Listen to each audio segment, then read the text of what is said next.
Morning, good people. Morning. Thank you, How are you? Very good.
morning, Mr. President. Mr. President. Welcome to Pleasure Kenya. to be here. Thank you very much. Thank Welcome. you. Welcome. Mrs. Lady. Good morning, madam. Good morning. Welcome to Kenya. Good morning, Yes. Mr. President, this is my deputy. Yes. This is the head of our military. Yeah. The army commander. Thank you. Air Force commander. Navy commander. General Captain. Thank you. Welcome, Mr. President. Yes. You came with some rain. Well, back home, they say if it rains, it's a sign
Morning, good people.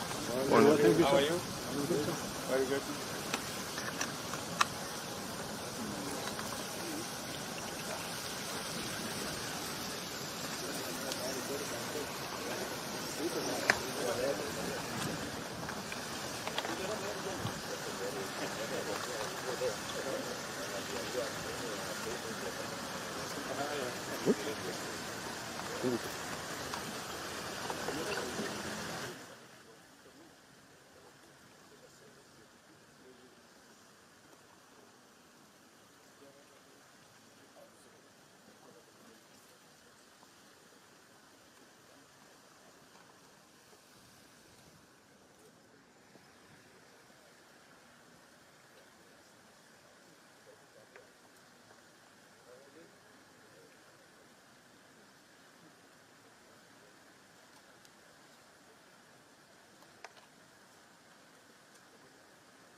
Good morning, Mr. President. Mr. President.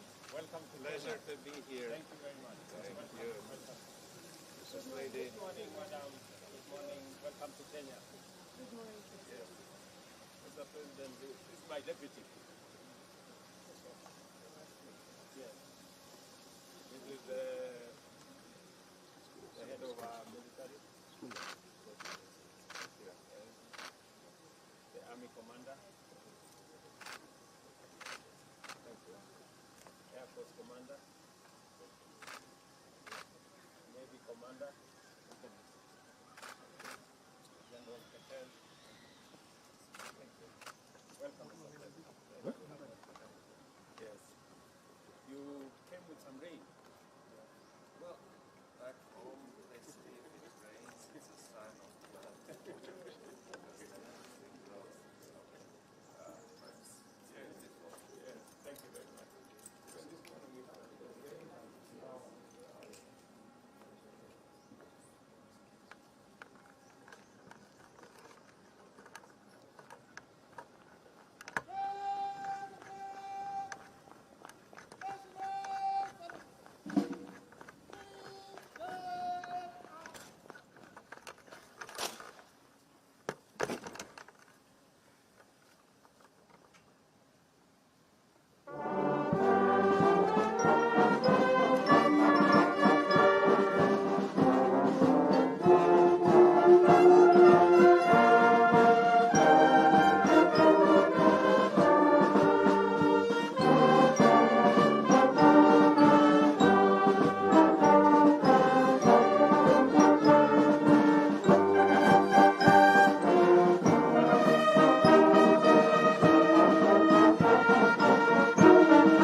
Excellency, I have information matter of that of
doamnele după ce faceți dumneavoastră fotografia.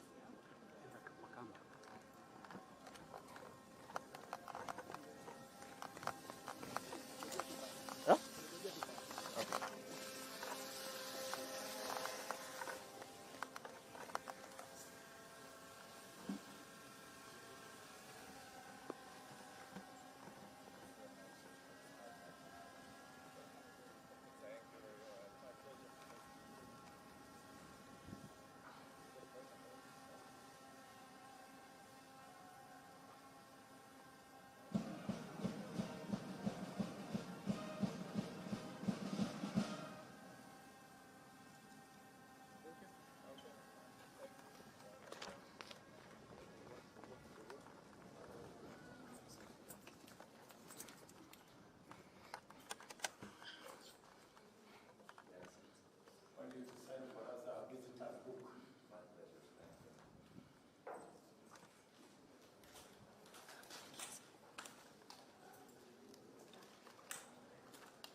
Morning, good people. Morning. How are you? Very good.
Good morning, Mr. President. Mr. President.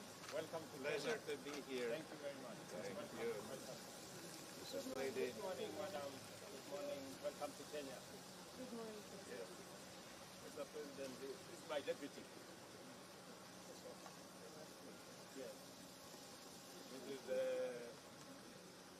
head of our military. The army commander. Thank you. Air Force commander.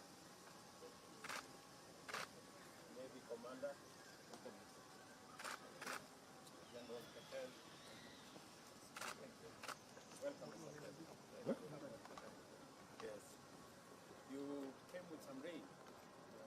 Well, back home, they say if it rains, it's a sign of blood. Because then everything grows. So, it's beautiful. Yes. Thank you very much.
commission much of that of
So,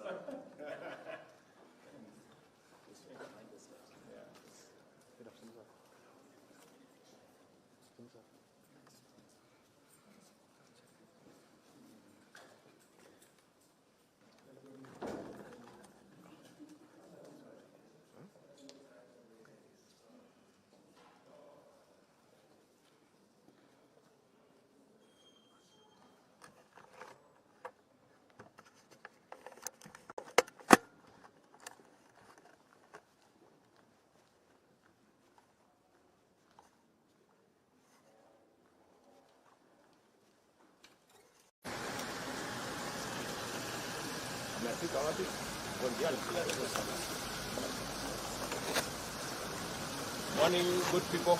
Morning. How are you? Very good.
Good morning, Mr. President. Mr. President.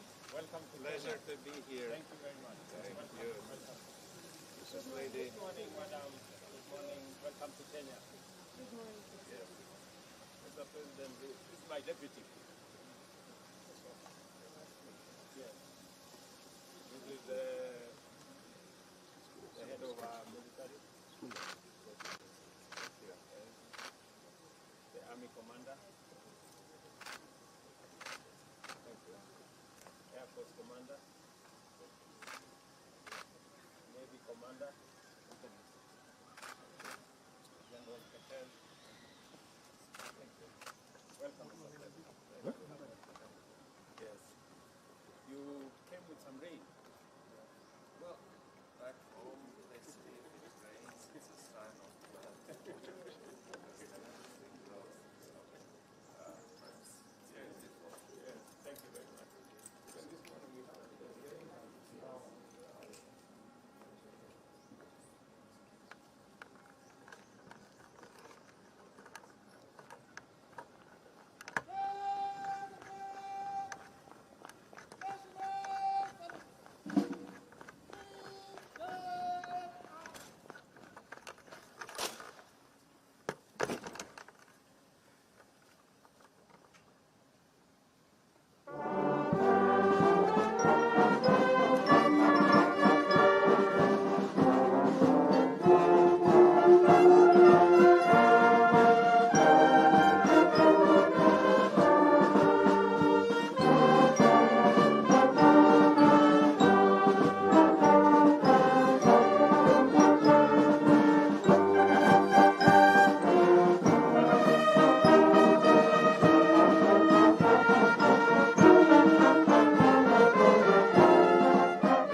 We may applaud them. The MOU now signed is a field of environmental protection and climate change.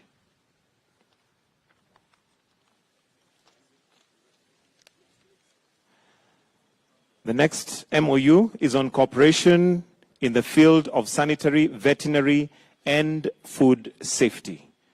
The objective of the MOU is to ensure effective cooperation in the field of sanitary, veterinary, and food safety by encouraging mutual trade of food products in accordance with national legislation of the two state parties.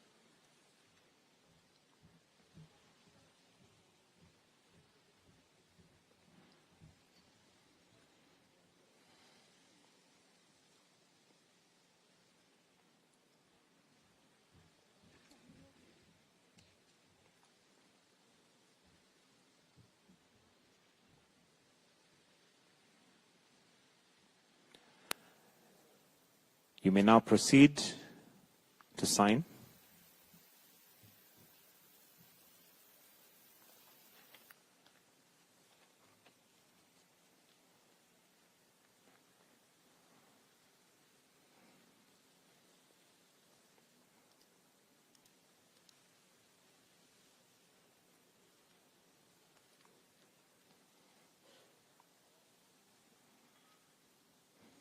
The MOU now signed is on agricultural research and cooperation.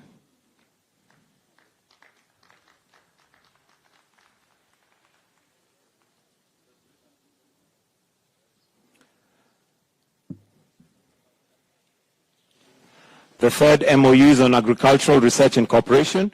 The objective of the MOU is to promote and encourage economic, scientific, and technical cooperation between Academy of Agricultural and Forestry Sciences, AAFS, and the Kenya Agriculture and Livestock Research Organization, KALRO, their research institutes or centers in the field of agriculture and environment.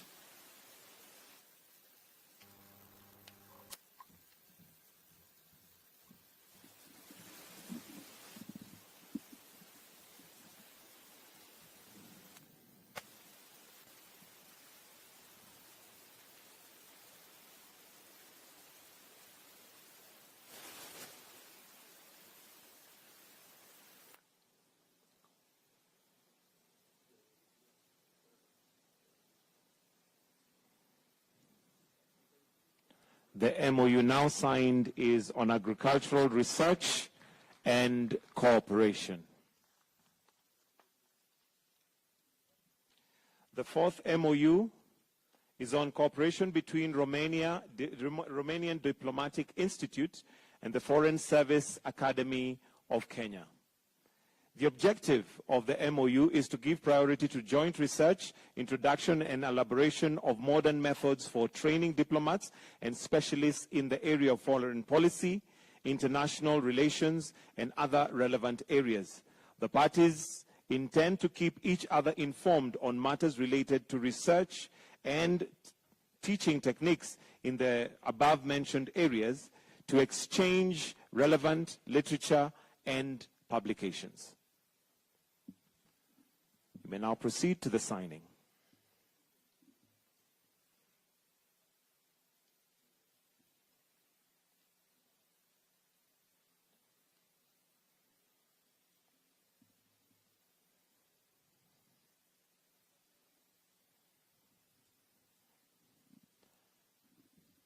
The MOU now signed is on cooperation between the Romanian Diplomatic Institute and the Foreign Service Academy of Kenya.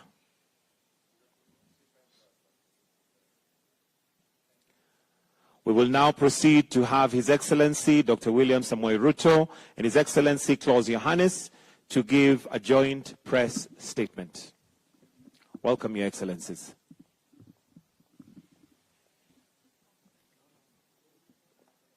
Your Excellency, President Klaus Werner Lois,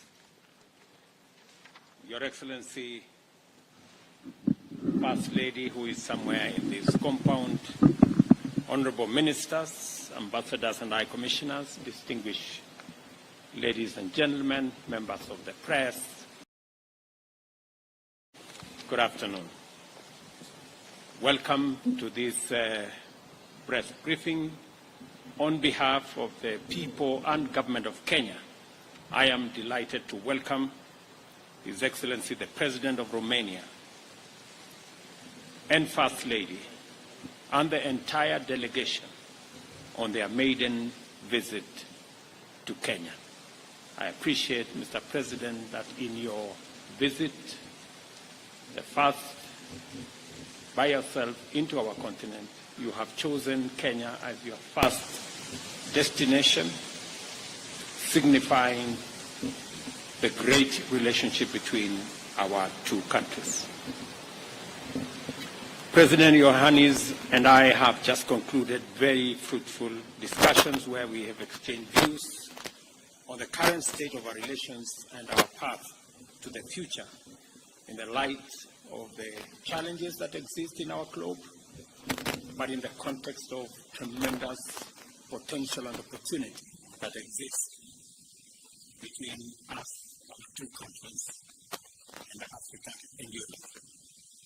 We have taken note of the warm and cordial relations that exist between Kenya and Romania, whose inception in 1968 saw initiation of collaboration in diverse ways. We have in this regard reiterated the imperative to escalate our cooperation across all spheres of mutual interest, including political, social, cultural, and diplomatic domains. During our discussions, we have deliberated on a wide range of subjects across various areas of common interest: trade and investment, environment conservation and climate action, political and diplomatic dialogue, cooperation in ICT, agriculture, and of course, the people-to-people engagement, especially the discussions on peace and security, and the most important component we share of our belief in democracy. Accordingly, our discussion focused on strategies and interventions by which we can enhance trade and investment between our two countries.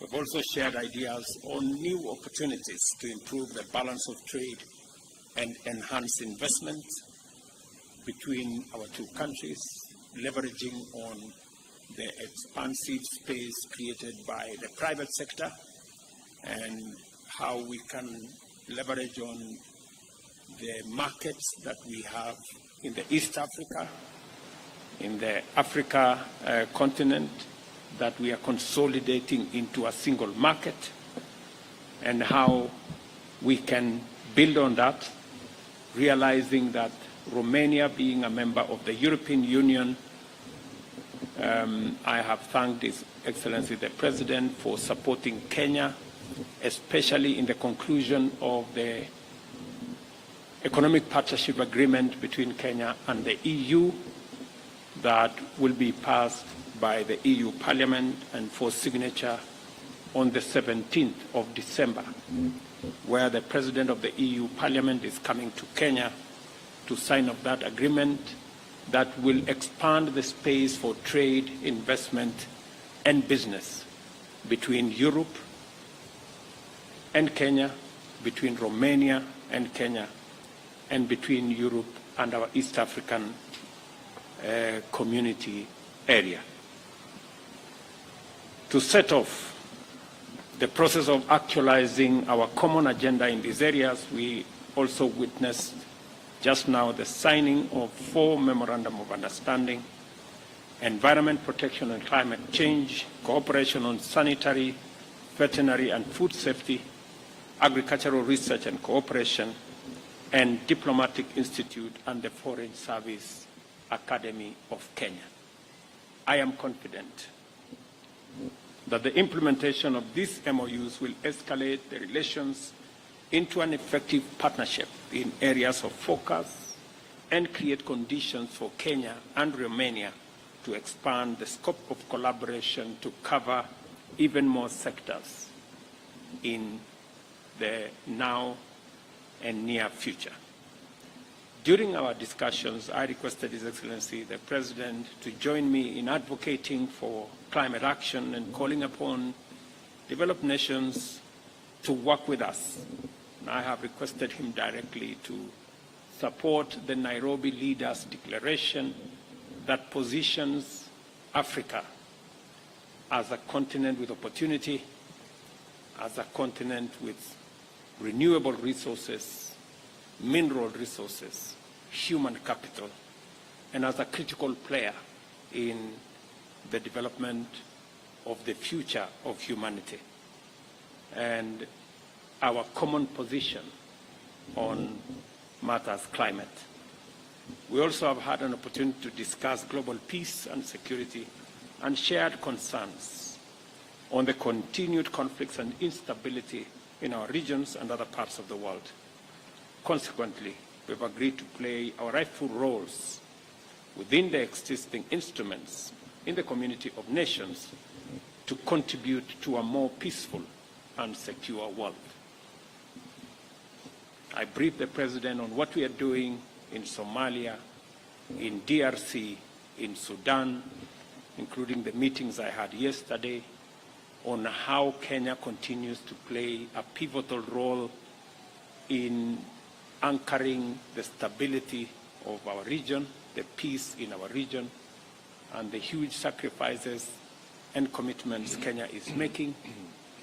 And also appreciate that this is happening elsewhere in the world, in Russia, Ukraine, in Israel, Gaza, and that collectively we need to come together to resolve these conflicts so that we can have a much more peaceful and stable globe that we can all pursue our aspirations as nations.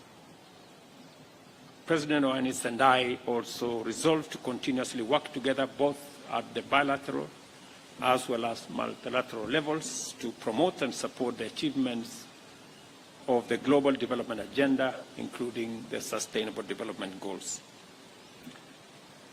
It's my pleasure again, ladies and gentlemen, to appreciate my brother, the President of Romania, for visiting Kenya.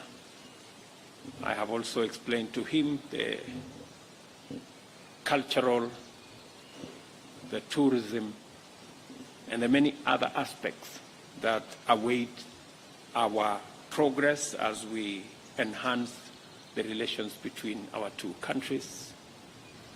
That culture, especially theater, is a space that is very well developed in Romania, and as Kenya, we can learn a lot in that space.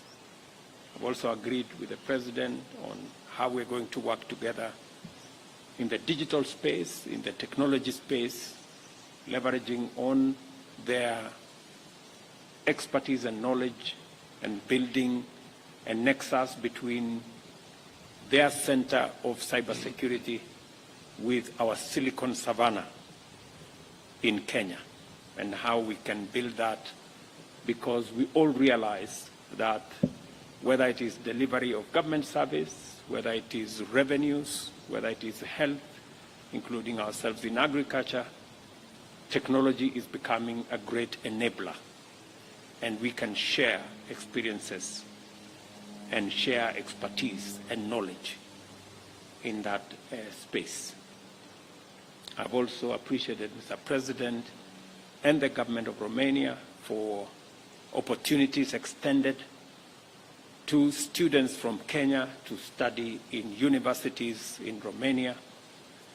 And we are looking forward to building an even bigger engagement in that space to enable us to build the people-to-people relations between our two countries.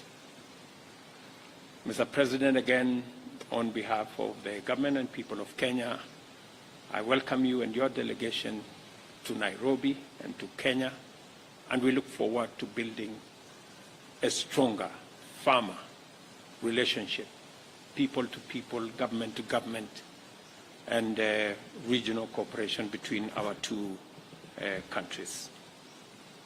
Mr. President, the people of Kenya and this great delegation want to listen to you more than they wanted to listen to me. Thank you very much, Excellency President Ruto. Thank you for the warm, friendly welcome you prepared for me and for my entire team. We are really feeling among friends here. I will continue in Romanian. Bună ziua! Îmi face o deosebită plăcere să mă aflu astăzi în vizită de stat în Republica Kenya.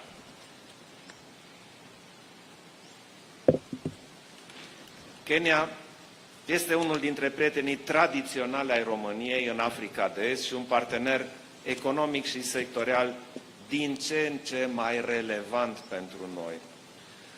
Înainte de a continua, adresez președintelui Ruto și cetățenilor din Kenya condoleanțe pentru pierderile de vieți omenești cauzate de masivele inundații recente, precum și regrete pentru pagubele materiale înregistrate și miile de oameni strămutați din gospodăriile lor.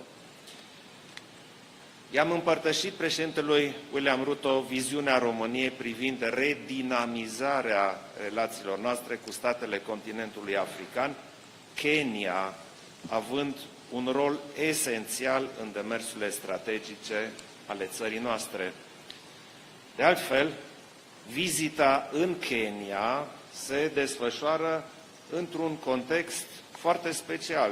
Recenta adoptare a primei strategii naționale pentru Africa, cu titlul România-Africa, parteneriat pentru viitor prin pace, dezvoltare și educație. România și Kenya au o relație îndelungată, caracterizată prin respect și încredere reciprocă, consolidate pe parcursul a 55 de ani de relații bilaterale. Sunt sigur că discuțiile de astăzi, construind pe relația noastră tradițională, will open new cooperation perspectives. To continue our discussions, I have extended an invitation to President Ruto to visit Kenya. Is an example of political stability and democratic transition in Eastern Africa, and moreover, economic, financial, transport and sustainable development hub for the entire region.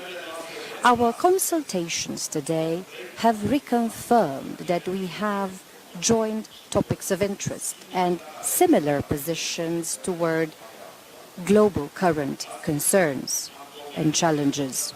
So we've agreed to develop cooperation in areas of an essential role both for Romania and Kenya, protecting the environment and fighting climate change, civil protection, education, digitalization, green energy.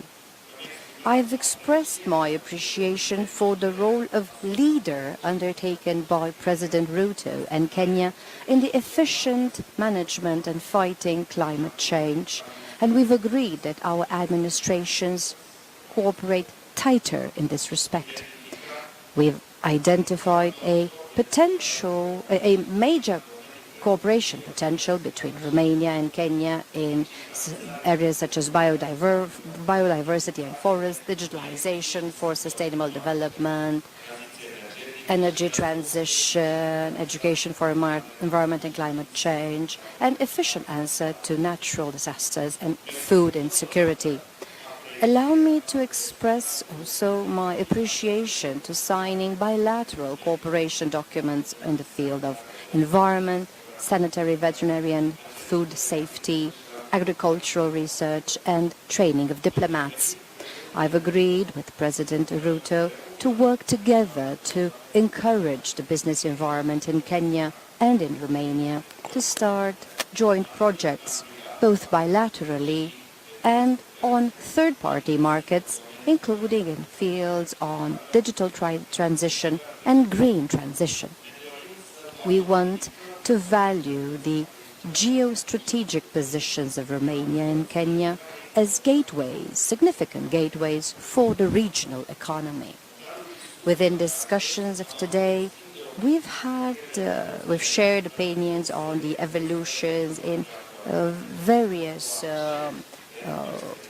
files of recent interest at regional level, focusing on the possibility to solve possibly expanding crisis. We've reiterated Romania's commitment to deepening and catalyzing diplomatic relations and cooperation with Kenya to strengthen peace and security at regional and global level. Romania, as Kenya, is interested in solving crises in the world through dialogue, through multilateral instruments, and by observing and respecting the international law. Moreover, Kenya can count on Romania as regards promoting and developing relations with the European Union. Instruments such as Global Gateway and the Team Europe initiative provide specific opportunities in this respect. I will encourage institutions and companies in Romania to get additionally involved in implementing them, including by involving Kenya. In today's discussions, I presented the Romanian assessments regarding the aggression war carried out by Russia against Ukraine, the direct consequences of the armed conflict on the security of Romania and at European level. Furthermore, I've analyzed the effects of these conflicts on the food safety of the states in Africa, including on Kenya. I also presented Romania's contribution to facilitating grain exports from Ukraine to ensure global food security. Romania has taken significant measures and has invested in infrastructure to be able to ensure from the beginning of the war transit of over 30 million tons of cereal from Ukraine to global markets, including Africa, and we will continue with an increased capacity. We've agreed that we will continue to cooperate in multilateral fora to promote international order which is based on rules. Moreover, we support the efforts that President Ruto submits and takes in cooperation with international partners to find the best solutions to crisis files in Africa. My visit to Kenya will continue with meetings at the UN office in Nairobi and discussions with the Executive Director of the UN Programme for the Environment. Also, I will visit an assistance project in the field of education provided by Romania to a high school of girls here. I would like to thank President Ruto for the excellent discussions and for the hospitality. Thank you. Thank you.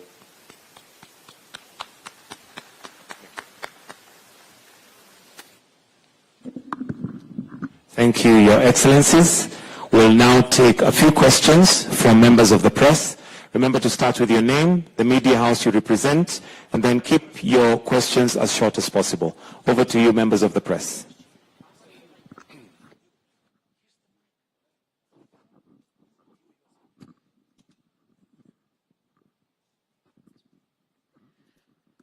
Bună ziua, Ramona Avramescu, Televiziunea Română. Am o întrebare pentru ambii președinți, pentru că ați vorbit despre efectele războiului din Ucraina asupra securității alimentare în statele din Africa în principal.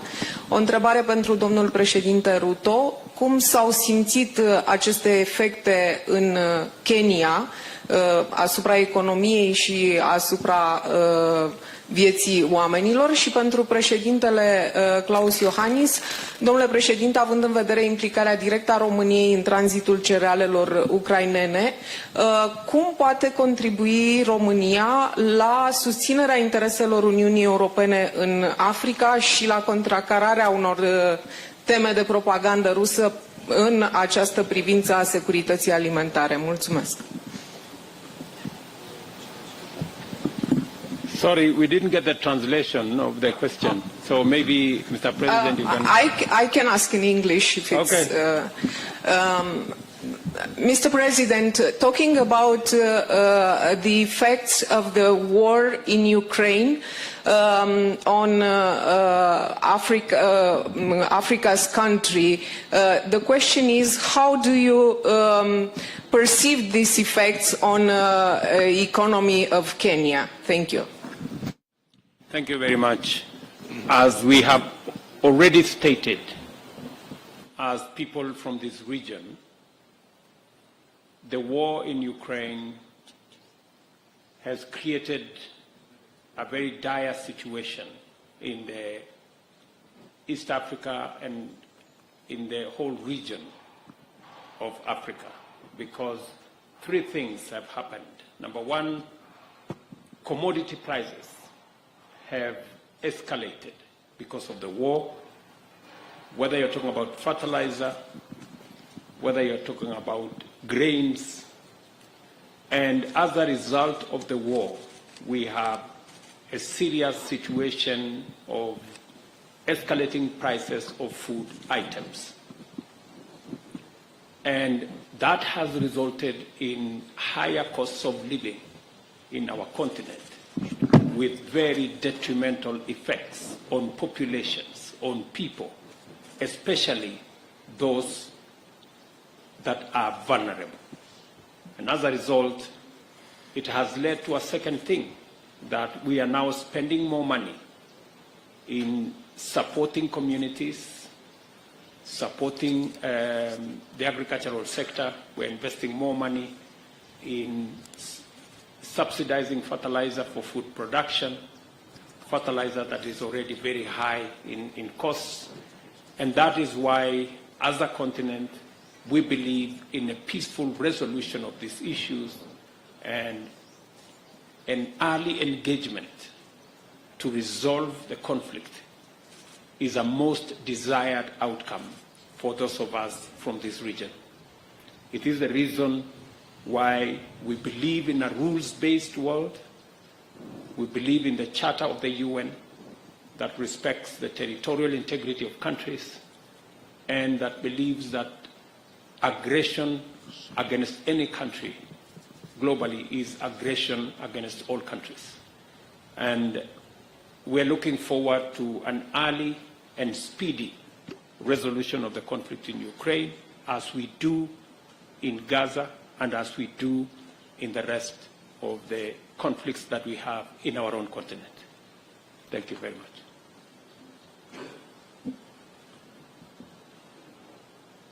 România este clar cel mai important culoar de export pentru produsele agricole din Ucraina. Cultural products in Ukraine. We contribute significantly to increasing the transit capacity by rail, by road, and recently by providing our territorial waters in the Black Sea. And as I have just said, we've facilitated already exports of over 30 million tons of agricultural products from Ukraine to global markets. Very many of these products have reached countries of Africa. However, I believe we can do a lot more, and that is why I decided to have this African tour starts today naturally and well-deserved in Kenya, here in Nairobi. It is clear that we need a multi-level approach to clarify things better.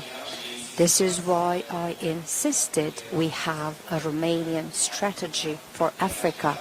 This is why I came personally with my team to start very solid measures that are thought on the long term.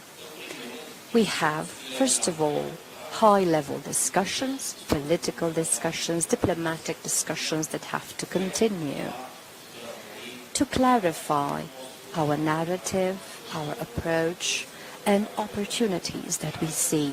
But it is not enough. We need specific collaboration at government level. That is why I decided alongside President Ruto to have today 4 collaboration documents signed. And this is only the beginning in the excellent discussions that we had today. We've already identified several opportunities and several areas on which we can collaborate. It is, on the other hand, very important, in my opinion, to have a tight collaboration on education, to also convey to younger generations what our intentions are and how we plan on doing this. And this is still not enough.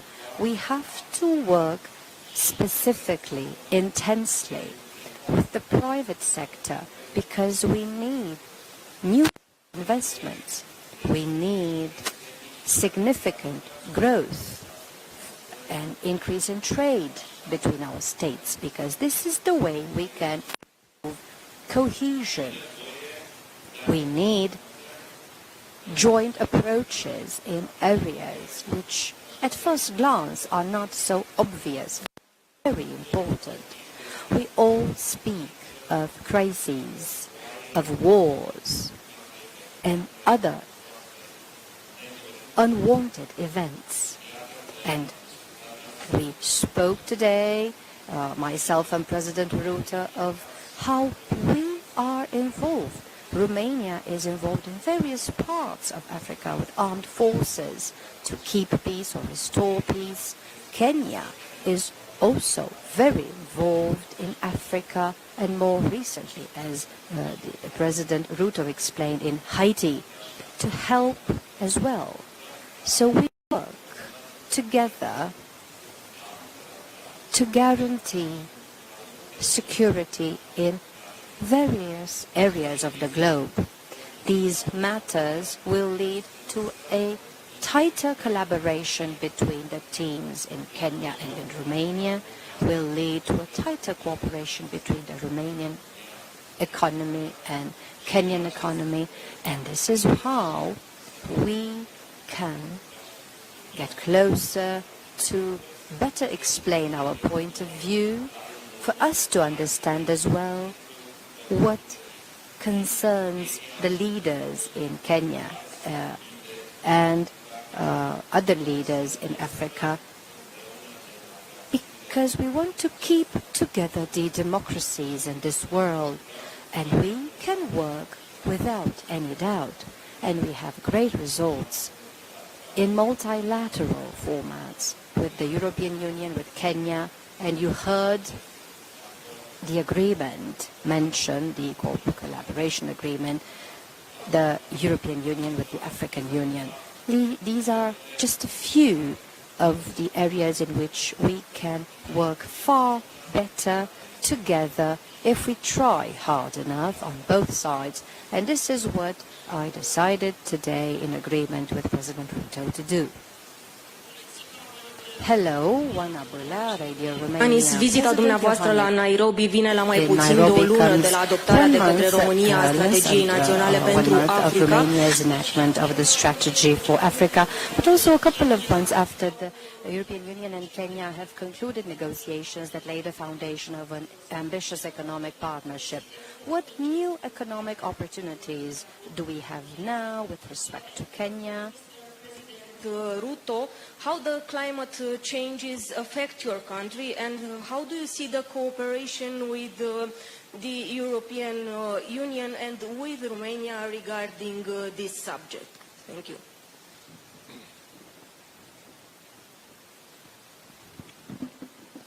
Thank you very much. I think the subject of climate change is not about our country. It's not about our region. This is that global phenomenon that is threatening humanity. And in the context of Kenya, being part of the Horn of Africa, this is a region that has suffered 4 consecutive years of failed rains. resulting in loss of livestock. In our region, between about 5 countries, we have lost about 9.5 million heads of livestock. We've lost millions of wildlife. And of course, drought has decimated many communities' livelihoods. And as a result, we've had to feed, for example, in Kenya, 4.3 million people who are affected by drought. So the effects of climate change are real. We are living the effects of climate change every day. And that is why Kenya has taken the position to champion climate action, mobilizing our continent.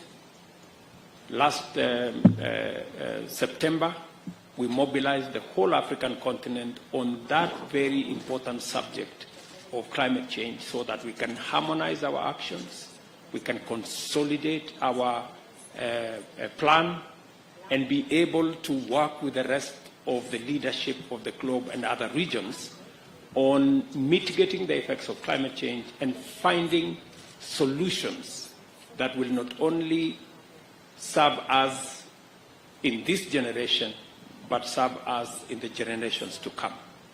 And 4 important aspects came out from our discussions on the management of the effects of climate change, from adaptation to mitigation and all the interventions in between. That number 1, we need to deal with clarity on making sure that we unlock the huge potential of renewable energy resources in our continent, working with others globally. That way, we will stop the perilous journey towards hydrocarbons, and that we need to reverse the speed and the escalation of exploitation of hydrocarbons, and in its place, unlock the huge potential of renewable energy in Africa, not just for African use, to access energy to the close to 1 billion people in our continent who have no access to energy or clean cooking energy, or the 600 million people who have no access at all to energy, but also to use the renewable assets we have, geothermal, hydro, wind, solar, that we have in abundance. We have close to 40% of global resources in our continent, that we can use these resources to access energy to those of us in this continent, but to also decarbonize production everywhere in the world by exporting energy, whether it is through green hydrogen or relocating green industrial facilities, whether it is bauxite, whether it is steel, or any other manufacturing, relocating to the African continent, using African resources, using African renewable energy, using African minerals to create an industrial and manufacturing hub that is powered by green energy in our continent. And secondly, to look at opportunities for financing. How do we use the resources that we have, and how do we create new instruments for financing the huge opportunities that exist in our continent, from transforming and reforming the multilateral development banks to creating new instruments.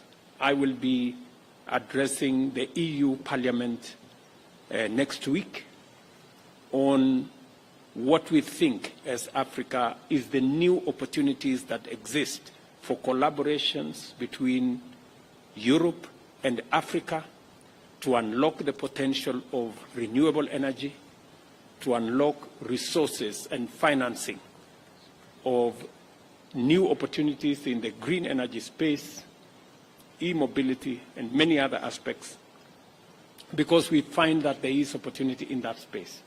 So much as climate change is a threat to humanity, but also there is a silver lining that there are opportunities that we can unlock in renewable energy, in alternative mechanisms of financing that we can use to unlock the potential that exists in Kenya and in Africa for the benefit of Kenyans, for the benefit of Africans, and for the benefit of humanity globally as we make these resources available for use by everybody. And that is why it is also important that Europe has finally concluded the discussions with Kenya, and the economic partnership agreement will be signed, as I said, in December. That will now consolidate our position and provide new opportunities for Kenyan enterprises, for Kenyan business people, for our agricultural products, for all our farmers to find markets in Europe in a way that gives us sustainability. So that is the scope, both climate change as a threat, but also the opportunities that come with the effects of climate change and how mitigation and adaptation can give us new opportunities for investment and for trade.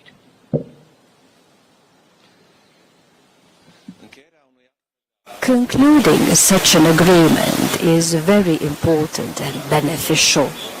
We could notice, because the EU has such agreements with many countries in the world, we could notice every time a growth of trade, investments, and really valuing opportunities that result from these.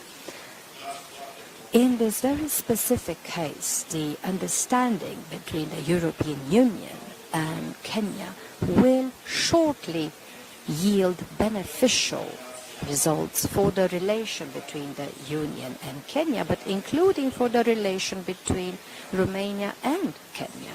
And it's good to see these aspects as well. Kenya is a gateway, really an entryway into this African region. This is a very important gateway, a democratic state that is stable with a very good perspective. And this is how it will be possible to expand significantly areas that are very obvious, such as trade, such as investments, but not any type of investment. And I'm so happy that President Ruto already mentioned quite a lot of these. It is possible in green energy to invest us from Europe here in Kenya to get green energy for Europe. At the same time, of course, there is a transfer of technology from Europe to Kenya. At the same time, obviously, jobs are created. This is very valuable here in Kenya for the people here. It is clear that with this collaboration, tights will be clear, relations will be tighter between European interested states and Kenya quite significantly. It is a huge opportunity for businesses in Romania because they will have an easy way to come to Kenya, to invest here, to do business here.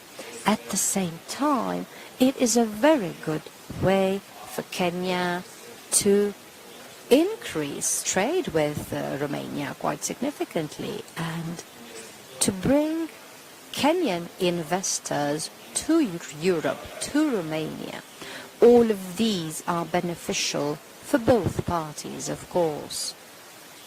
And we in Romania understood this quite a long time ago, and we supported from the beginning the positive negotiation of this agreement. And I can say I'm very happy that we have a happy ending, and this agreement will be signed in just a couple of days. One part that I will mention here specifically is that it opens the opportunity to work together, not just on green energy, but broadly speaking, moving toward a green economy in Kenya and in Romania. It is a tremendous opportunity to work together to prevent, to fight climate change, to protect the environment, to have joint projects of renaturation. And of course, it is a very beneficial framework for exchange on education. And this is what I spoke today with President Ruto, and we will put these projects in practice. Since that marks the end of the joint press briefing and the Q&A session, His Excellency the President of Kenya, Dr. William Samoei Ruto, will now host the President of Romania, His Excellency Klaus Iohannis, for a luncheon. We will now allow them to retreat, and the invited delegates will be guided by a protocol team how to proceed from here. Thank you.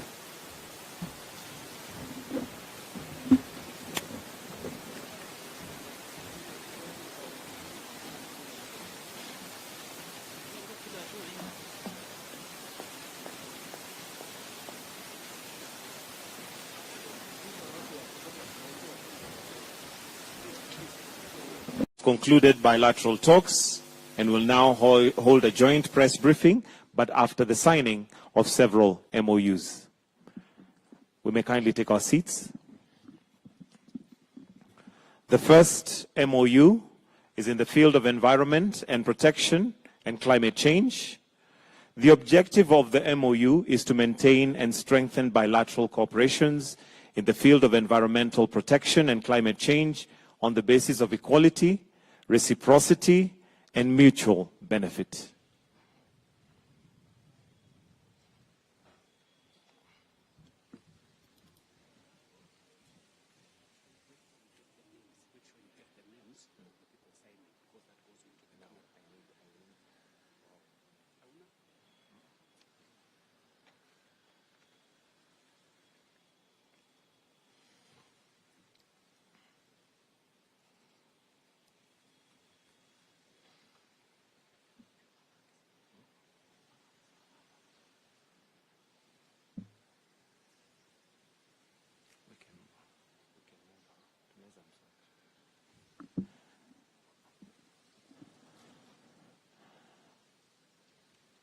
We may applaud them.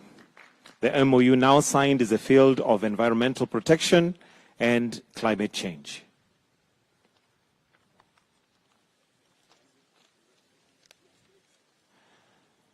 The next MOU is on cooperation in the field of sanitary, veterinary, and food safety. The objective of the MOU is to ensure effective cooperation in the field of sanitary, veterinary, and food safety by encouraging mutual trade of food products in accordance with national legislation of the two state parties.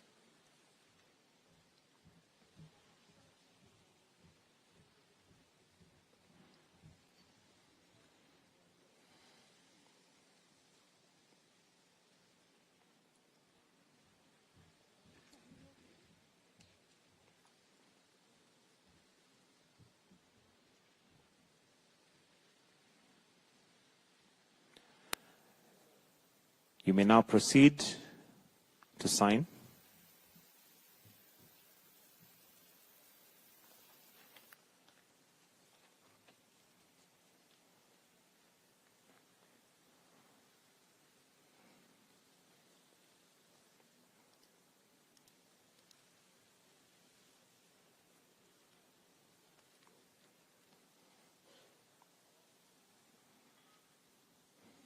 The MOU now signed is on agricultural research and cooperation.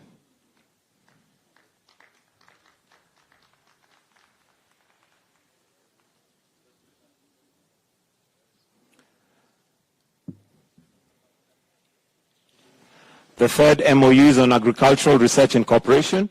The objective of the MOU is to promote and encourage economic, scientific, and technical cooperation between Academy of Agricultural and Forestry Sciences, AAFS, and the Kenya Agriculture and Livestock Research Organization, KALRO, their research institutes or centers in the field of agriculture and environment.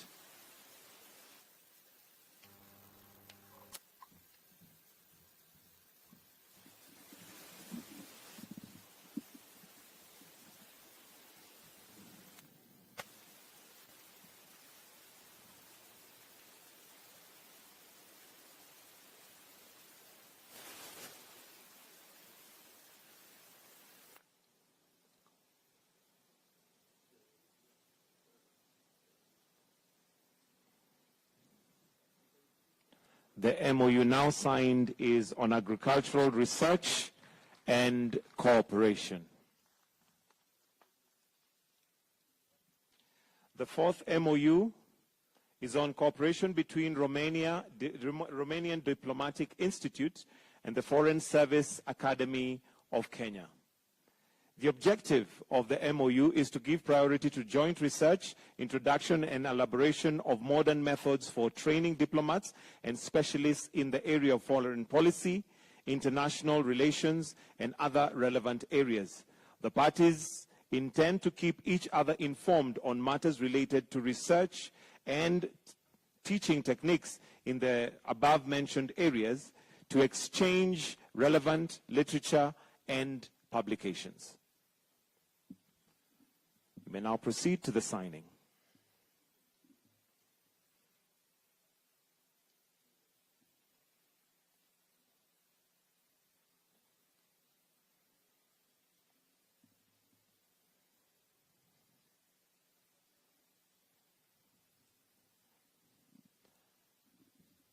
The MOU now signed is on cooperation between the Romanian Diplomatic Institute and the Foreign Service Academy of Kenya.